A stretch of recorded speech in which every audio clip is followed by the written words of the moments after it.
Hi everyone. Welcome to our very first mathematics video blog, or vlog for short. Today we're going to dig into the idea of subitizing. Subitizing is one of those really foundational skills that our students need to know and come to understand. And in our Saskatchewan curriculum, it lives in the kindergarten curriculum, the grade 1, and extends into grade 2. Subitizing, or the ability to instantly see how many, is a foundational skill that our students need to know and understand. Students who can subitize can create a visual representation of a number in a way that can then be mentally manipulated. Without this visual representation, students rely on the abstract representation of a number in a way that hinders flexibility and the understanding of number relationships. So for example, if a student can visualize the digit 5, that is really limited in what you can do with it. That mental representation can't be manipulated, it can't be taken apart. It really is an abstract idea of a quantity. By contrast, if they can visualize 5 dots, it all of a sudden opens up the possibility of taking apart and seeing that there's a 4 that lives within a 5, or a 3, or a 2, or a 1. So the idea of subitizing has been researched lots by our researchers in mathematics and in education, and they have identified that there's 2 types of subitizing that even we as adults engage in. The first type of subitizing is called perceptual subitizing. This is where a person just knows how many is present. Research shows that children start to develop their ability to identify a quantity instantly very young.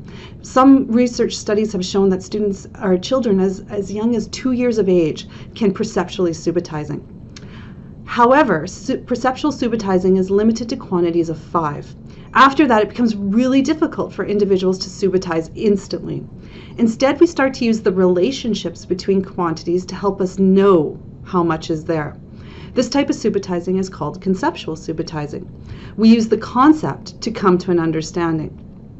Spatial patterns such as those on dominoes, 10 frames, and recs allow us to subitize much larger numbers.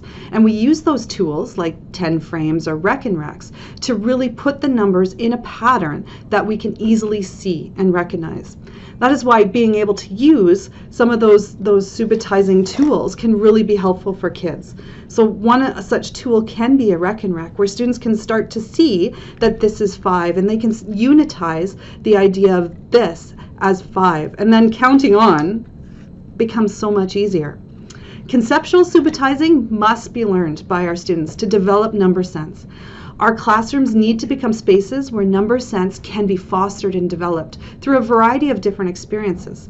Some experiences can be part of our daily routines, such as those suggested in another post we're going to do about classroom routines and experiences that have to do with subitizing. And we actually even have a set of cards that you can download and print out that have to deal with different subitizing experiences that can happen within your classroom. Other experiences we can start to explore with our students are the ideas of online games and apps. And below in this post are some possibilities that you can provide for students to strengthen their ability to subitize.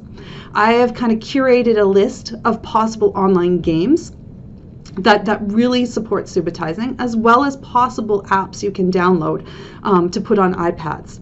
Now, this definitely isn't an exhaustive list. It's not all of the possibilities that live out there, but they are the possibilities that I thought showed the most promise in what I could see. And we'll definitely continue to add on as we go. You'll notice with some of the online games, it really uses that structure of the 5 frame or the 10 frame to develop the idea of subitizing and develop a flexible way for students to conceptually subitize. Other apps really use like recs or 10 frames, different things like that help students really grab onto those tools.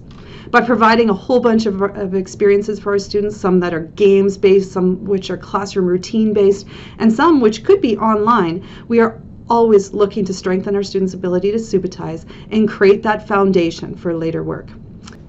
Hopefully this answered some of the questions you may have about subitizing and gave you some ideas to try in your classroom. For more information about subitizing and more ideas to try in your classroom, please check the Math Hub.